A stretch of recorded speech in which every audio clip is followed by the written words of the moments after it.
रामदास आठवले हे पुन्हा एकदा राज्यसभेवरती जाणार का? पुन्हा राज्यसभेवरती पाठवण्याचं फडणवीसांनी आश्वासन दिल्याची आठवलेंनी माहिती दिलेली आहे। शिर्डी की जागा न दिल्यामुळे रामदास आठवले हे नाराज होते।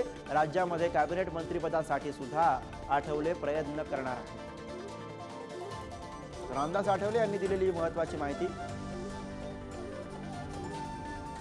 पुन्हा एकदा राज्यसभेचं आश्वासन देण्यात आलं।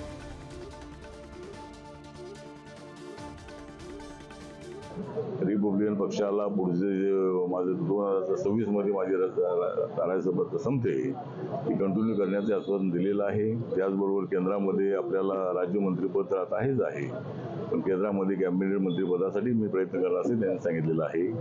त्याचबरोबर महाराष्ट्रामध्ये ज्यावेळेला विस्तार होईल इलेक्शन नंतर त्यावेळेला महाराष्ट्रामध्ये एक मंत्रिपद देण्याचं आश्वासन दिलेलं आहे, एक MLC पद देण्याचं आश्वासन दिलेलं आहे।